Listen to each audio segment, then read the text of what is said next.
Das neue ChatGPT-Modell ist da. Es ist ein bisschen versteckt, aber es ist gratis verfügbar. Und ich sag mal so, man sieht sehr deutlich, dass das eine wahnsinnige Kampfansage gegen DeepSeek ist. Denn es hat's wirklich in sich. Ich habe das Ganze für euch getestet. Ich habe die normale Version getestet, die bessere Version, und zum Vergleich habe ich natürlich auch mein O1 Pro verwendet, das ich für $200 im Monat abonniert habe. Noch immer. Naja, und ja, ich sag mal so, ihr habt mit eurem kostenlosen ChatGPT-Account jetzt was an der Hand, für das ich die letzten 2 Monate ungefähr $200 jeden Monat gezahlt habe. Und das ist schon heftig. Und sogar noch ein paar mehr Features bekommt ihr auch noch dazu. Okay, wir schauen uns heute das neue O3 Mini-Modell an und schauen uns an, was das so kann, was die Eckdaten sind und was eigentlich auch die Tests sagen, beziehungsweise was auch meine Erfahrung mit dem Modell jetzt macht. Und ja, ich habe wenig geschlafen, bitte seht's mir nach, ich mache nach diesem Video hier mein Schläfchen, okay? Also, los geht's. Zunächst einmal, das Modell könnt ihr ganz normal testen. Es ist ein Reasoning-Modell. Die Leute, die ein Abo haben, können hier oben das O3 Mini Modell oder O3 Mini High auswählen. Und was ihr dann bekommt, ist ein Reasoning Modell. Die Leute, die es gratis haben, die können hier unten einfach auf Reason klicken. Und hier oben, dieser Strich hier, der sagt euch, was genau passiert. Denn es wird erst einmal ein bisschen nachgedacht, bevor eine Ausgabe gegeben wird. Und im Fall von O3 Mini ist das nicht ganz so viel, was nachgedacht wird. Im Fall von O3 Mini High ist das eben deutlich mehr. Dieses Nachdenken, das haben einige Studien jetzt bei O1 und auch bei DeepSeek R1, das sind die beiden großen Reasoning-Modelle momentan, hat gezeigt, dass wenn man so einen Nachdenkprozess vorne dran setzt, dass dann die Antworten deutlich, deutlich kompetenter werden. Und ich versuche es einfacher auszudrücken, das ist technisch nicht ganz korrekt, seht mir das nach, im Endeffekt mehr als davor Gehirnregionen von diesen KI-Modellen aktiviert werden. Sprich, mehr Themen, mehr Expertenwissen auf einmal kann verwendet werden. Und das führt zu besseren Ausgaben, zu richtigeren Ausgaben, weniger Halluzinationen und viel besseren logischen Denken. Und das ist cool. So, zunächst einmal, ihr habt das Ganze gratis zur Verfügung. Das heißt, auch die Gratis-User unter euch können das benutzen über diesen Reason-Button, beziehungsweise den Nachdenk-Button. Ich weiß gar nicht, wie er auf Deutsch heißt, ehrlich gesagt. Ich glaube, es ist auch der Reason-Button. Falls ihr den nicht seht, es gibt unten so ein kleines Plus und da könnt ihr draufklicken. Ihr braucht keinen VPN, ihr könnt das ganz normal in Deutschland machen. Ich kann euch aber nicht sagen, wie viele Anfragen mit Reasoning ihr habt pro Tag. Das haben sie leider für die Gratis-User nicht gesagt. Für die Bezahl-User, also die Plus- und die Team- und die Enterprise-User, die haben 150 Nachrichten pro Tag. Bei O1 Mini waren es übrigens 50 und ich habe von keinem von euch jemals gehört, dass ihr wirklich signifikant häufig an dieses Limit gestoßen seid. So, was ist mein Vorteil als Pro-User mit $200 pro Monat? Hey, ich krieg halt unendlich Nachrichten pro Tag. Und fairerweise, die Reasoning-Modelle sind so gut, dass ich selten irgendwie an die Grenze von 150 gestoßen bin oder wäre. Selbst bei 50 war ich nicht dran. Ich glaube, ich habe nie mehr als 150 Nachrichten bei den Reasoning-Modellen gebraucht. Also die Grenze ist wirklich, wirklich gut. Es gibt allerdings 3 Versionen. So, und hier muss ich ein bisschen ausholen. Es gibt 3 Versionen, die ihr trotzdem nicht wirklich seht auf den ersten Blick. Denn das Modell hinten dran ist bei allen O3 Mini. Da gibt es keinen Unterschied. Das Modell ist dasselbe. Das, was sich unterscheidet, ist, wie viel das Modell nachdenkt, bevor es spricht. Die kostenlosen User bekommen nur diese O3 Mini-Version. Das ist die normale Version. Das ist nicht die Low-Version, wie man vielleicht denken würde, sondern die Medium-Version. Die Low-Version könnt ihr gar nicht in ChatGPT ansprechen. Die können nur die Programmierer verwenden, wenn sie ein bisschen Geld sparen wollen. Die High-Version könnt ihr benutzen, wenn ihr entweder Programmierer seid oder eben Bezahlkunde seid. Dann könnt ihr die High-Version verwenden und die hat im Grunde genommen ein besonderes Ding mehr als die Medium-Version. Sie denkt länger nach, bevor sie irgendwas tut. Was heißt länger nachdenken? Wie kann ich mir das vorstellen?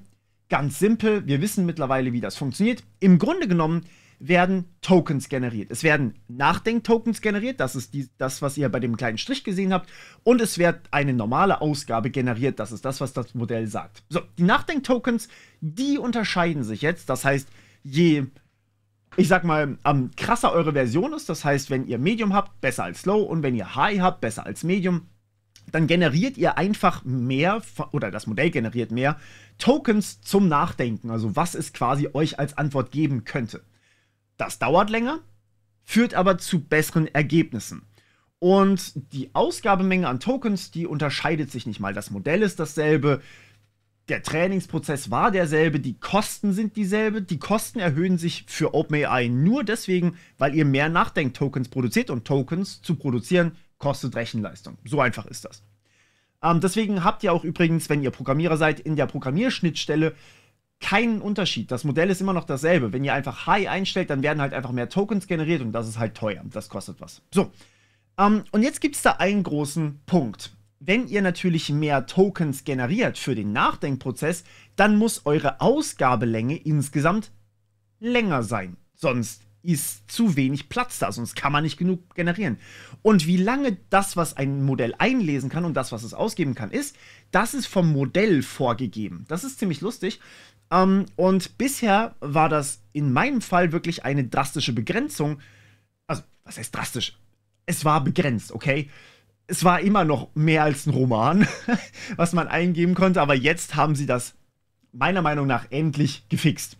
Die neue Eingabelänge von den O3 Mini-Modellen ist 200.000 Tokens. Das heißt, ich darf 200.000 Tokens eingeben. Ich erkläre euch gleich, wie viel das ist. Und es werden bis zu 100.000 Tokens für mich generiert. Und das ist viel. Das ist sogar deutlich mehr als das, was wir davor hatten. O1 hatte als maximale Eingabelänge 128.000 Tokens, also fast eine Verdopplung, nicht ganz. Und O1 Mini hatte als maximale Ausgabelänge 64.000 Tokens. Die normalen O1-Modelle sogar nur 32.000 Tokens. Das heißt, hier haben wir eine Eingabelänge-Vergrößerung von fast mal 4 oder mal 3 ungefähr. Was wirklich, wirklich cool ist, denn jetzt kann man quasi mehr reingeben in das Modell und mehr als Antwort bekommen. Und das ist wertvoll. Ich mache euch mal kurz ein Beispiel. Also, die 200.000 Tokens, das ist ungefähr, wenn ihr es runterrechnen wollt, ihr gebt zweimal Harry Potter und der Stein der Weisen in eine Eingabe rein. Also direkt rein. Das hört sich lächerlich viel an und niemand würde vermuten, dass man an diese Grenze kommt. Man kommt aber dran. In meinem Use Case, also wenn ich irgendwas programmiere, dann gebe ich dann normalerweise in das Modell einfach alle Programmdateien, die ich habe, rein. Also wirklich, ich kopiere den Code, füge den ein, kopiere den nächsten Code von der nächsten Datei, füge den ein und so weiter und so fort. Und am Ende sage ich, gib mir einfach bitte die kompletten Dateien zurück und mach genau dasselbe wieder rückgängig. Also das, was O1 bisher, jetzt O3 generiert hat, kopiere ich, füge das bei mir ein. Generiere, kopiere und füge das bei mir ein. Und da habe ich teilweise wirklich so 4 Dateien auf einmal generiert bei O1-Modellen und die wurden mir dann gegeben. Und hier sieht man manchmal, selten aber manchmal, dass die O1-Modelle an ihre Grenzen kommen. Denn wenn man mehr als eine Datei generiert und die zurückkopieren möchte, irgendwann ist da einfach diese Ausgabelänge erreicht gewesen. Wie gesagt, es waren nur 32.000 Tokens als Ausgabelänge da. Und plötzlich hat es dann angefangen, eben nur noch so Snippets auszugeben. Also nicht mehr die ganze Datei. Ich hätte jetzt natürlich nachgucken können, wo ich die einfüge, aber hey, ich bin faul, deswegen nutze ich die Dinger, okay? Genau, und das ist jetzt mit der dreifachen Ausgabelänge ist das natürlich wahnsinnig viel mehr, was man da bekommen kann. So, also alles in allem signifikante Verbesserung, feiere ich richtig hart. So, und jetzt mal ganz kurz Werbung in eigener Sache. Ich habe mit dem O1 Pro Modell eine eigene App erstellt. Und das war mein Test dafür tatsächlich. Ich habe die an einem Wochenende programmiert und eigentlich den Code geschrieben in 8 Stunden. Tatsächlich war ein voller Tag bei mir einfach nur, ich versuche das irgendwie aufzusetzen bei mir, weil Windows eine Zicke ist, kennen wir alle. Und ich versuche einen Tag lang das Ganze zu deployen, also quasi zu veröffentlichen auf Google Play, weil Google auch eine Zicke ist. Aber das Programmieren an sich, das habe ich in 8 Stunden hinbekommen. Und jetzt habe ich für diesen Test hier auch nochmal ein, zwei neue Features geschrieben, also programmiert, mit den O3-Modellen für die App. Und die Features sind natürlich noch nicht da. Google muss die erst überprüfen, 7 Tage und so weiter, aber das Video will keine 7 Tage warten, sind wir ehrlich. Und deswegen findet ihr hier die aktuelle Version, da sind schon viele, viele Bugfixes drin und ich habe schon, ich glaube, 3 neue Versionen rausgebracht seither. Die App ist im Endeffekt ein Newsreader für euch. Alles Technik-News, also nichts Politisches, doch, Technik, Politik ist auch dabei. Und das Ganze ist komplett gratis für euch. Die ist im App Store bei Google drin, also im Play Store. Im App Store ist sie noch nicht, da kommt sie noch. Kein Clickbait, ich versuche das möglichst simpel zu halten, möglichst intuitiv. Die ganzen Features sind, im Grunde genommen ist es einfach eine praktische Newsreader-App. Und ja, da ist auch schon ein gratis Newsfeed dabei, den könnt ihr einfach so benutzen. Wenn ihr allerdings, also so sieht die App übrigens aus, ich hoffe, also ich habe mir sagen lassen, dass das schön und simpel ist und an dem Audio-Feature, da arbeite ich eben gerade dran. So, und jetzt habe ich mir sagen lassen, hey, wie wäre es denn, wenn wir noch mehr machen und wenn wir das Ganze customizen können? Und das ist für meine Patrons, den Link findet ihr hier unten. Dort könnt ihr euch einstellen, wie wichtig sind euch die jeweiligen Themen und ich kategorisiere jede News in mehrere Themen ein. Also zum Beispiel kann das O3-Modell hier, ist natürlich wichtig für AI. Ja? Dann haben wir hier Artificial Intelligence und hier wird dann gesagt, aha, das ist eine wichtige News, sagen wir mal, Wichtigkeit 9 von 10. Dann bekommt diese News jeder, der hier gesagt hat, hey, ich will alles sehen, was Wichtigkeit 7 und höher ist. Klar, ist ja eine 9. Oder alles, was 9 und höher ist. Klar, ist eine 9. Aber Leute, die gesagt haben, ey, ich will eigentlich AI gar nicht sehen und ich will nur, sagen wir mal, Hardware sehen, die bekommen dann nur die News, beispielsweise zu der neuen Grafikkarte, die gerade, naja, nicht so richtig veröffentlicht wurde. Nun gut. Ihr könnt euch das selber zusammenstellen, bekommt dann euren eigenen Feed und den könnt ihr dann auch wieder in die App einbauen. Und ich glaube, das ist wirklich, wirklich cool geworden. Ich bin tatsächlich sehr stolz darauf, muss ich sagen. Probiert es gerne aus und gebt mir Feedback. Also dementsprechend, ich habe auch über Google Play ich einige Bewertungen bekommen und habe diese Sachen tatsächlich auch mittlerweile gefixt. Stellt bitte sicher, dass ihr updatet. Genau. Und ja, genießt das Ganze. Okay. Aber machen wir weiter. Das ganze Ding ist for free. Es gibt 3 Versionen und es gibt ein paar neue Features. So, bei den Features ist erstmal gibt es Nicht-Feature dabei. Und zwar ist das Modell kann einfach keine Bilder verarbeiten. Das geht nicht mit dem Reasoning-Modell hier. Ich hoffe, dass das wieder irgendwann dazu kommt. Das war bei den O1-Modellen auch so. Am Anfang konnten die keine Bilder verarbeiten. Irgendwann später ging es dann. Ich vermute, dass das relativ bald dazukommen wird. Dafür gibt es jetzt aber für Entwickler richtig, richtig coole Funktionen wie Function Calling ist dabei und Structured Outputs sind dabei. Das heißt, man kann diese O3-Modelle sehr viel besser in eigenem Code verwenden und aufrufen und hat nicht so Schwierigkeiten wie mit den O1-Modellen dabei. Ist aber nur für die Entwickler relevant. Für alle relevant ist allerdings, stimmt, das Pricing, das wollte ich auch erzählen. Von dem Preis sind die O3-Modelle exakt gleich teuer wie die O1 Mini-Modelle. Also O3 Mini gleich teuer wie O1 Mini. Was irgendwie logisch ist, wenn man bedenkt, dass es ein Mini-Modell ist. Was aber beeindruckend ist, wenn wir uns nachher angucken, wie viel besser das O3 Mini-Modell ist im Vergleich zum O1 Mini-Modell. Und was neu dazugekommen ist, und das ist die krasseste Kampfansage an DeepSeek, die ich mir so vorstellen konnte. Es gibt jetzt Websuche plus Reasoning. Das bedeutet, ihr könnt einfach eine Internetsuche starten, also quasi OpenAI benutzt Bing, fragt mich nicht wieso, wahrscheinlich wegen der Collab mit Microsoft. Ihr könnt die Bing-Suche starten, dann bekommt ihr da die Top-Ergebnisse und die werden eingelesen von O3 Mini. Dann wird verarbeitet, okay, was bedeutet das? Und dann könnt ihr da eine logische Antwort bekommen, was die Aussagen eigentlich heißen und könnt dann nachfragen und so weiter und so fort. Das zu kombinieren, ich sag's ehrlich, das war für mich der Grund, warum ich zu DeepSeek bin. Also DeepSeek R1, das konnte das Modell auch schon. Das konnte eine Websuche machen und dann Reasoning gleichzeitig verwenden. Und das fand ich super. Das jetzt hier bei einem O3 Mini zu sehen, das macht mich ultra glücklich. Das ist super. Und ich hoffe, dass da noch mehr Features von GPT-4o dazukommen, die wir dann auch bei den Reasoning-Modellen von OpenAI sehen können. So, und da bleibt dann natürlich noch eine Frage. Wie gut sind diese Modelle eigentlich? Ich habe gesagt, ich habe ein bisschen das Ganze bei mir ausprobiert und ich werde euch mal das, was meine Erfahrung jetzt von den letzten paar Stunden ist, mit den Benchmarks, die sie offiziell veröffentlicht haben, plus den Benchmarks, die ich dann noch nachrecherchiert habe, weil man nie irgendwie alle Benchmarks auf einmal publishen kann. Ich weiß nicht warum. Ja, will ich euch einmal kurz hier zeigen. So, zunächst einmal der Mathe-Benchmark. Das ist Competition Math AIME 2024, so heißt der. Im Grunde genommen geht es darum, wirklich signifikant schwere Mathe-Probleme zu lösen. Ich habe mir den Benchmark angeguckt, die sind wirklich scheiße schwer. Und da dann zu sagen, okay, wie viele von den Fragen haben sie eigentlich richtig? Jetzt erinnert ihr euch vielleicht an eure Uni-Prüfungen oder Klausuren oder was auch immer. Dort war es ja meistens so, dass wenn man 50% oder mehr hatte, dann hat man bestanden. So, GPT-4o, das Modell, was bislang gratis war, das hat 9% geschafft von diesen Mathefragen. Man hat damals immer argumentiert, hey, diese KI-Modelle, die sind einfach keine Taschenrechner. Das ist, als würde ich eine Kettensäge benutzen, um meinen Schinken zu schneiden. Das kann ich machen, das wird aber nicht so gut funktionieren. Genauso ist es eigentlich auch. Aber wir Menschen haben auch gelernt, irgendwann Mathe zu machen. Und wenn wir diese Modelle halt für die Forschung, teilweise vielleicht auch automatisiert einsetzen wollen oder auch für Programmierung, dann brauchen wir Logik. Und Logik ist immer auch Mathe. Und deswegen finde ich super, dass hier die Modelle, die Reasoning-Modelle, so ein wahnsinniges Improvement zeigen.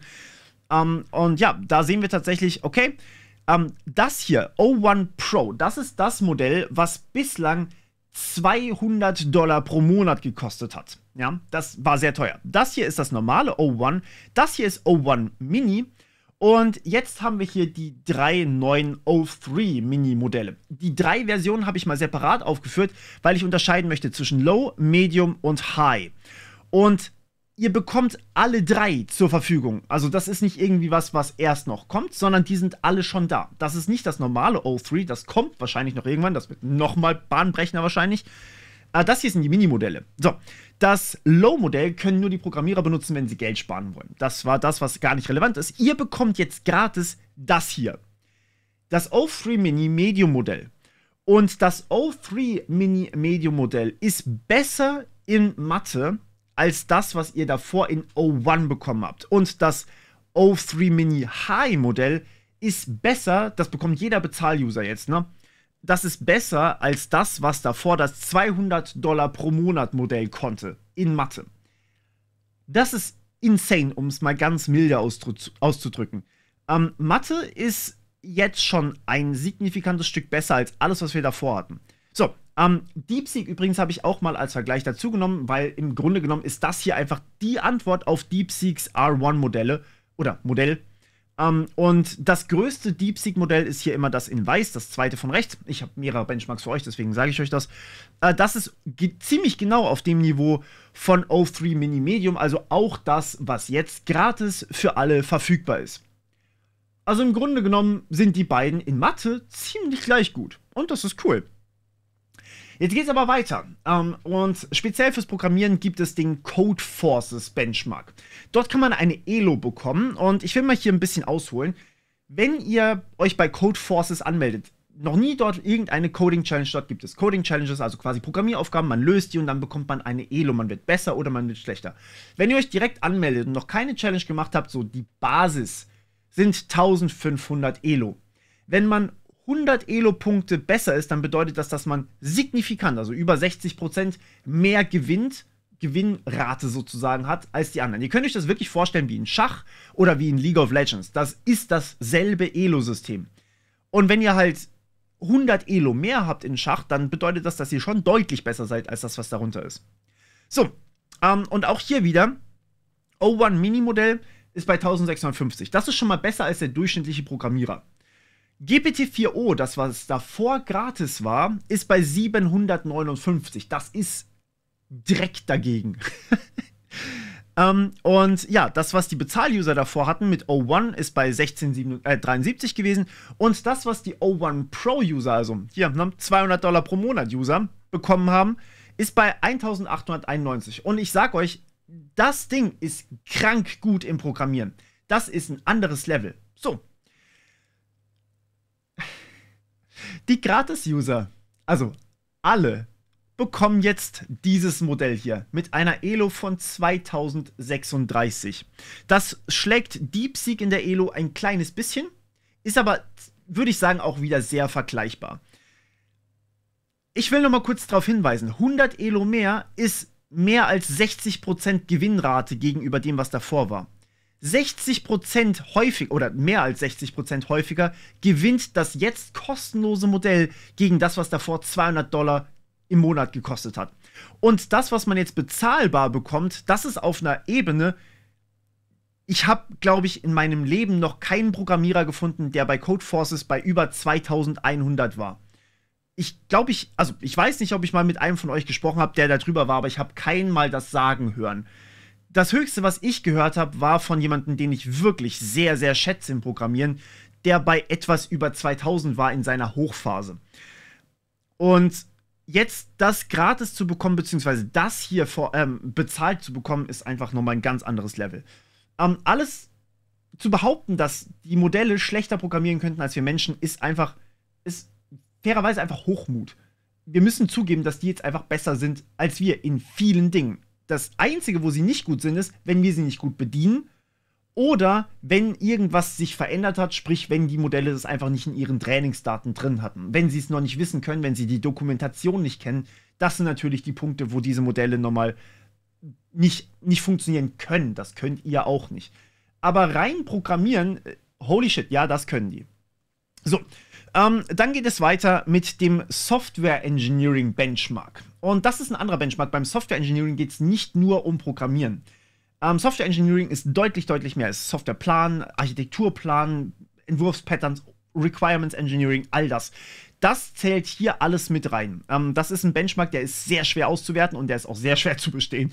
Und hier waren wir natürlich auch wieder bei O1 Pro. Beziehungsweise O1. Ich habe leider keinen Benchmark zu O1 Pro gefunden. Den haben die da einfach nicht reingetan. O1, das, was davor bezahlt war, ist bei 49.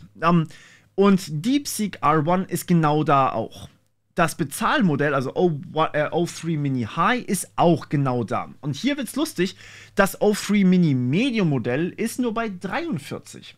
Das heißt, ja, wenn ihr DeepSeek verwendet, dann ist das im Software Engineering tatsächlich so gut wie das Bezahlmodell von O3 Mini. Das finde ich heftig, aber auch das Medium-Modell ist wahnsinnig gut. Das muss man einfach dazu sagen. Besser als das O1 Mini und das war auch schon sehr gut. Also auch hier fast schon Superhuman, aber eben halt nicht ganz. Gut, kommen wir zu GPQR Diamond. Das ist ein Test, der testet Wissen, Fachwissen per quasi Ankreuzaufgaben, könnt ihr euch so vorstellen, in einer gewissen Kategorie. Und man geht hier davon aus, dass jemand, der gerade eine Doktorarbeit in diesem Bereich schreibt, so um die 70 Prozentpunkte haben würde. Ja, das ist sehr, sehr hoch. Und hier haben wir auch wieder das Bezahlmodell früher, was $200 im Monat gekostet hat, stinkt jetzt ab gegen das hohe Modell, also das, was man als egal welcher Bezahluser bekommt. Und das, was man davor als normaler Bezahluser bekommen hat, das ist jetzt, naja, einfach gratis verfügbar. Und DeepSeek hat hier nur das O1 Mini-Modell geschlagen, aber die anderen, gut, das hier kriegt ihr ja gar nicht, die jetzt Gratis-Modelle, die sind deutlich besser als das, was DeepSeek hatte.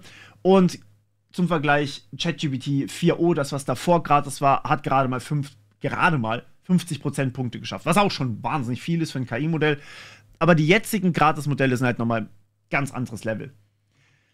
Und da kommen wir dann noch ganz kurz zu MMLU. Das ist ein Test, der wird eigentlich mittlerweile schon fast gar nicht mehr verwendet, weil eben mittlerweile schon alle auf einem Level ungefähr sind. Man merkt diese Unterschiede kaum mehr und das kann ich eigentlich auch bestätigen. MMLU ist auch ein Benchmark, den man durchführen kann, aber hier haben wir einfach seit GPT-4o keine wirklich großen Änderungen mehr gehabt. Die merkt man lustigerweise gar nicht so richtig.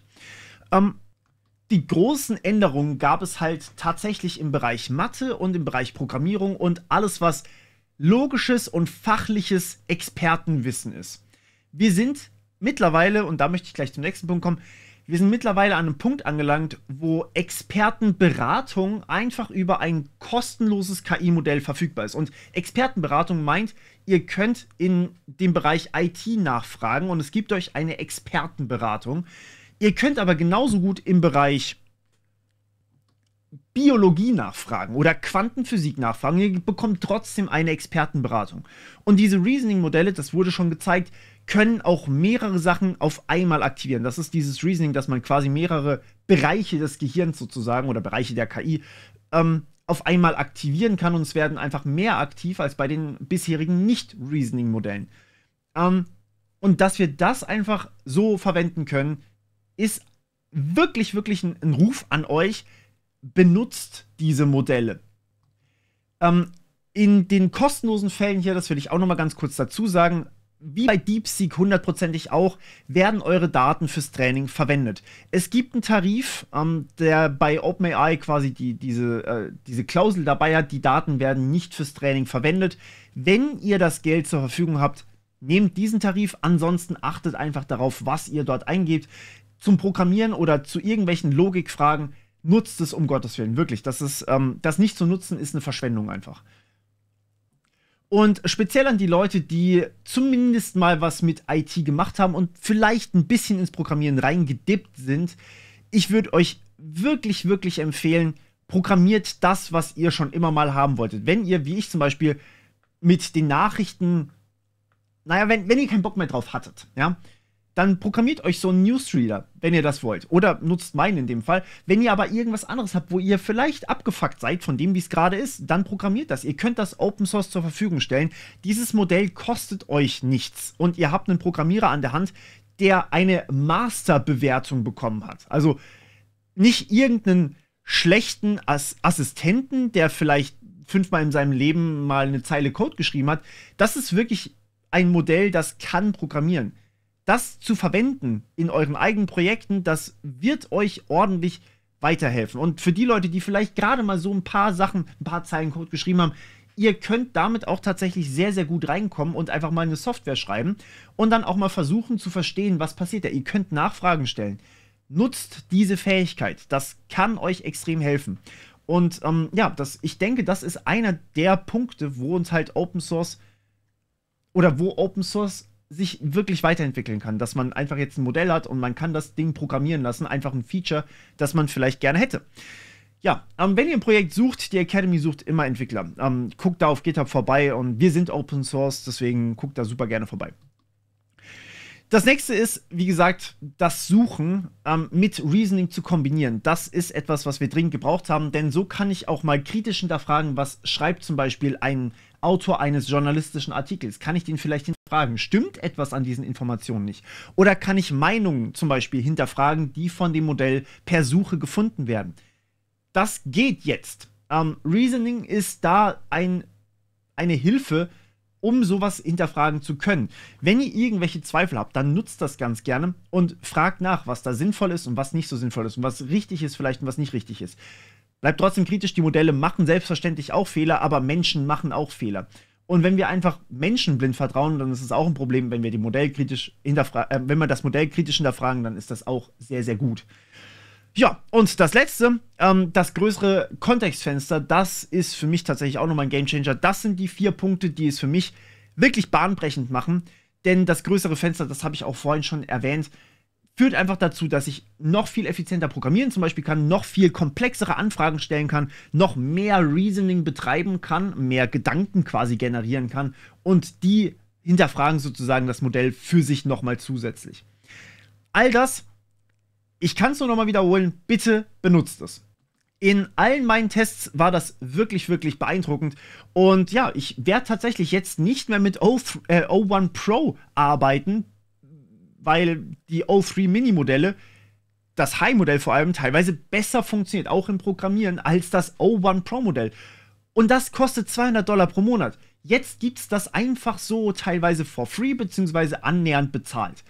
Das ist ein Preisfall, wenn man so möchte, um Faktor 10. Und ich glaube, das ist schon ziemlich lohnenswert, oder nicht? Ich wünsche euch auf jeden Fall ganz viel Spaß. Guckt auf jeden Fall gerne hier vorbei und wir hören uns beim nächsten Mal wieder im Cyberspace. Ciao.